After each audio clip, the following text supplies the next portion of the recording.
பொன்தாமரை டிவிலேருந்து வந்திருக்கோம். உங்க பேர் தெரிஞ்சுக்கலாமா? என் பேரு காந்திராமன், டாக்டர் ஜே காந்திராமன். ஓகேண்ணா. நான் வந்து கடந்த 26 வருடமாட்டு பாலிடெக்னிக்கல்ல முதல்வராட்டு வேலை பார்த்துட்டு இருக்கேன். பிரைவேட் பாலிடெக்னிக்கல், இறையபுதுரை சார்ந்தவர், அதிசீஸ்வரம் தாலுகா, கன்னியாகுமரி மாவட்டம். சரிங்க. தேர்தலை பத்தி உங்கள்கிட்ட கேட்கலாமா? கேட்கலாம். அதாவது இப்போ தேர்தலில் வந்து தாமரைக்கு நிற்கக்கூடிய இந்த ராதாகிருஷ்ணன் ஆட்சிங்கிறது ஒரு எல்லா மக்களுக்குமே ஒரு மிக சிறந்த அறிமுகமானவர், ஒரு எம்பிக்கு 100% தகுதியானவரும் கூட. அதாவது இந்த கன்னியாகுமரி மாவட்டத்துக்கு அவர் செய்திருக்கக்கூடிய திட்டங்கள், அது இப்போ மட்டும் இல்லை, அவர் எம்பியா இல்லாத டைம்லேயே செய்த திட்டங்களை வச்சு பார்க்கும்போதே அவரை வந்து அன்னப்போஸ்ட்ல எம்பியாட்டி எடுக்கணும். நியாயப்படி நன்றியுள்ள மக்களாக இருந்தாருன்னே கண்டிப்பாக எடுக்கணும். நிறைய மேம்பாலங்கள், நிறைய திட்டங்கள், அதே மாதிரி அணுகுவதற்கும் மிக எளிய மனிதர். அது எங்க குடும்பத்திலே நாங்க ஒரு சுதந்திர போராட்ட தியாகி குடும்பம். தாத்தாவோட போட்டோ ஒண்ணு இந்த லைப்ரரியில இல்லாம இருந்தது. அவரோட திட்டத்துல தான், அவரோட மூளை தான் எங்களுக்கு வந்து அந்த போட்டோ வந்து திரும்ப வச்சு கொடுத்தாங்க. அது வந்து எங்க குடும்பமே அவருக்கு வந்து, இந்த சுதந்திர போராட்ட தியாகியோட குடும்பமே அவருக்கு ரொம்ப கடமைப்பட்டிருக்கு. ஆனா ரொம்ப நல்ல மனிதர். நான் விசாரிச்ச அளவுல எனக்கு கன்னியாகுமரி மாவட்டம் ஃபுல்லாவே என்னோட ஸ்டூடெண்ட்ஸ் இருக்காங்க. எல்லா இடத்துலயுமே நான் விசாரிச்ச அளவுலையும் அவர் வர்றதற்கான வாய்ப்பு 100% மிக பிரகாசமாக உள்ளது. அதுல மாற்று கருத்தே இல்லை. நன்றிங்க. பொன்னாரம் ஆட்சியுடைய நலத்திட்டங்கள்ல நிறைய பேர் பயனடைஞ்சிருப்பாங்க. கண்டிப்பா. அது எந்த மூலமா ஒரு சிம்பிளா ஏதாவது சொல்ல முடியுமா? அதாவது நான் இதுல ஒரு ஆசிரியரா இருந்துகிட்டு ஜாதியை பத்தி பேசுறேன், தவறா நினைக்க வேண்டாம். நான் வந்து ஒரு வெள்ளாளர் கம்யூனிட்டியை சேர்ந்தவர். எங்க கம்யூனிட்டியை பொறுத்தளவுல இடஒதுக்கீடு பொறுத்தளவுல ரொம்ப கஷ்டப்படுவாங்க. இப்ப நானே எடுத்துக்கிட்டீங்கன்னா 0.1 மெடிக்கல் காலேஜ் போகாம இருந்தேன். அதனால இன்ஜினியரிங் படித்தேன். இப்ப அந்த டைம்ல இந்த மோடிஜி கொண்டு வந்த அந்த நீட்டு திட்டம்லாம் இருந்திருந்தேன்னா நான் இன்னைக்கு ஒரு டாக்டர் ஆயிருப்பேன். அந்த மாதிரிப்பட்ட நிறைய பாதிப்புகள் வந்து எங்கள்கிட்ட இருக்குது. படித்த யாருமே வந்து அந்த நீட்டோட, நான் இப்போ வந்து டியூஷனும் நடத்துறேன். இப்பந்தான் இந்த நீட்டு திட்டம் வந்ததுக்கு அப்புறம் தான் நிறைய மாணவ மாணவிகள் வந்து தள்ளுவண்டி தள்ளக்கூடியவங்க, கூலி தொழிலாளிகள், நிறைய பேருக்குள்ள பிள்ளைகள் வந்து இன்னைக்கு வந்து மெடிக்கல் காலேஜுக்கு படிக்கிறாங்க. அது ஒரு நல்ல திட்டம்.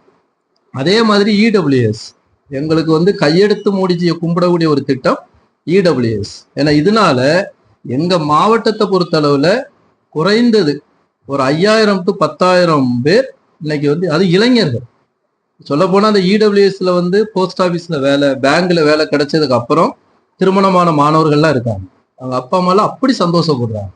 எங்க ஊர்ல பாத்தீங்கன்னாக்க ஒரு 20 to 25 வயசுல வேலையே இல்லாம இருந்த மாணவர்கள், கல்யாணம் ஆன பொண்ணுங்க, இவங்க எல்லாமே இன்னைக்கு போஸ்ட் ஆபீஸ்ல மோடிஜியோட இடபிள்யூஎஸ் திட்டத்துல போஸ்ட் ஆபீஸ்ல பேங்க்ல எல்லாம் வேலை கிடைச்சு அவங்களுக்கு வந்து ஒரு நல்ல எதிர்காலத்தோடி உட்கார்ந்துருக்காங்கன்னா அதுக்கு காரணம் இந்த மோடிஜி கொண்டு வந்த திட்டங்கள். அதுக்கு அடுத்தது பெரிய அளவுல சொன்னா எங்க இந்த சுற்றுவட்டாரத்துல மோடிஜியோட அந்த வீடு கட்டக்கூடிய திட்டம், அந்த திட்டத்துல நிறைய ஏழைகள்.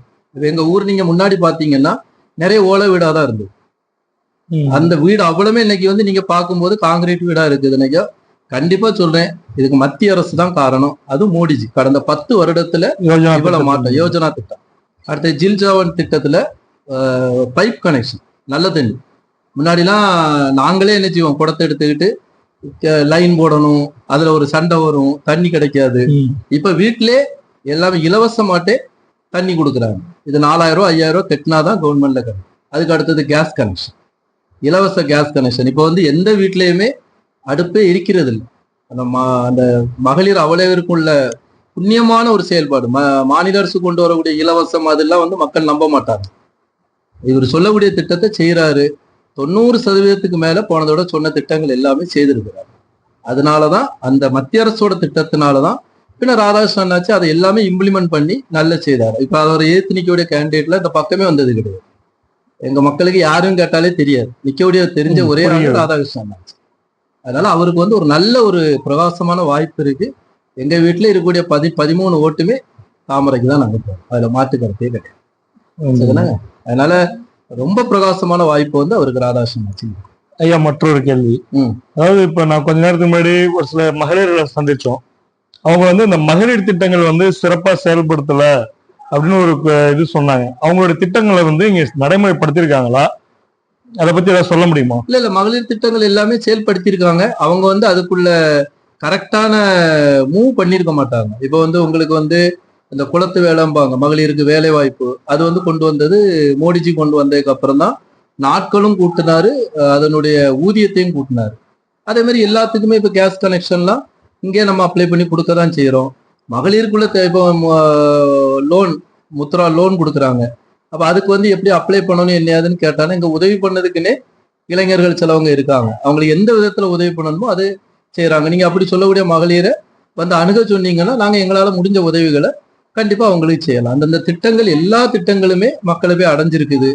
கண்டிப்பா அந்த திட்டங்கள் நல்லா இருக்கும். பின்ன இப்போ மாநில அரசு வந்து இலவசம் அது எதுன்னு சொல்லும் போது இந்த மகளிருக்கு வந்து ஒரு கிளுகிழுப்பு மாதிரி இருக்கும். ஆனா நிரந்தரமாட்டு அதை கொடுக்க முடியுமானா நடக்காது.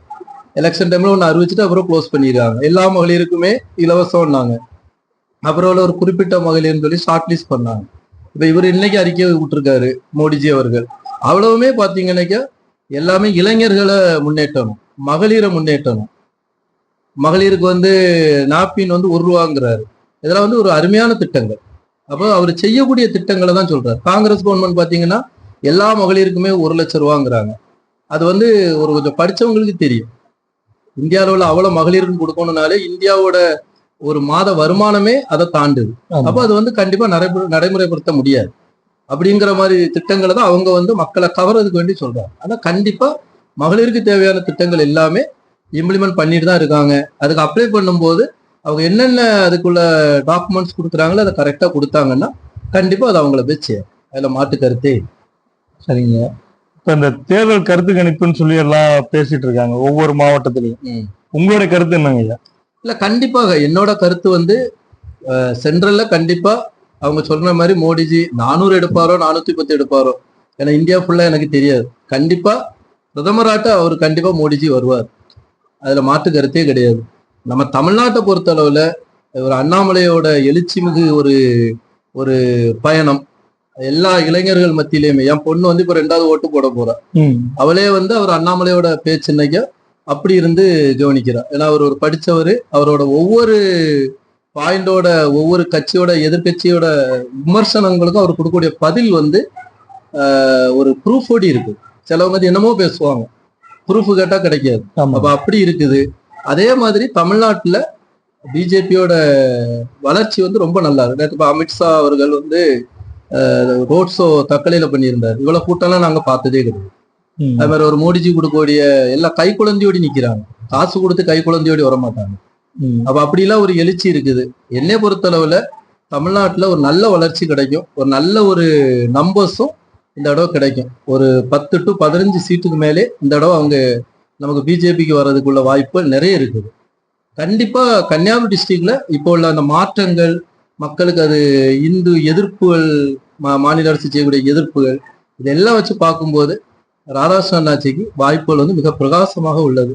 கண்டிப்பாக மக்கள் நல்லா இருக்கணும்னா கண்டிப்பா ராதாகிருஷ்ணன் அண்ணாச்சி வரணும். வந்தா, ஏன்னா முன்னாடி வந்து இங்க இருந்து திருவனந்தபுரம் ஏரோட்டம் போகக்கூடியவங்க ஒரு சாரார் மக்கள் மட்டும் போகல, எல்லாரும் தான் போனாங்க. குறைஞ்சது ஒரு 3 மணி நேரம் ஆகும் கார்ல போனாலும். 1.5 மணி நேரத்துல போறாங்க. எல்லாம் மேக்சிமம் ஃபாரின்ல இருக்கிறது யாருங்கிறது உங்களுக்கு தெரியும். அந்த மாதிரிப்பட்ட ஒரு அங்க இருந்து வரக்கூடியவங்க இன்னைக்கு எல்லாருமே நன்றி உணர்ச்சி உள்ளவங்கன்னா கண்டிப்பா தாமரைக்கு தான் ஓட்டு போடுவாங்க. கண்டிப்பா ராதாகிருஷ்ணன் அவ்வளவு திட்டங்கள் செய்திருக்காரு. ஏன்னா அவர் வந்தாருன்னா அடுத்த ஏரோட்டம் கொண்டு வருவார். இந்த ஏரியாலே மக்களுக்கு வேலை வாய்ப்புகள் கூடியது. வேலை வாய்ப்பு இல்லாத இளைஞர்களை இப்ப இந்த கூடங்குளம் அதுக்கு எவ்வளவு தூரம் எதிர்த்தாங்க, அதை கொண்டு வந்தாங்க. இன்னைக்கு அந்த சுற்று வட்டாரத்திலே நிறைய ஸ்டூடெண்ட்ஸ், என்னோட ஸ்டூடெண்ட்ஸ் இருக்காங்க. எல்லாரும் நல்ல வேலை வாய்ப்போடு இருக்காங்க. இன்னைக்கு குலசேகரப்பட்டினத்துல மோடிஜி அவர்கள் ஒன்று திறந்திருக்காரு. நான் அந்த ஏரியாலையும் பிரின்சிபாலா இருந்திருக்கேன். அந்த ஏரியால உள்ள மாணவர்கள் அவ்வளோ இப்பவுமே எங்களுக்கு ஒரு நல்ல எதிர்காலத்தை மோடிஜி கொடுத்துட்டாருங்கிறாங்க. அடுத்த ஒரு ஏரோட்டம்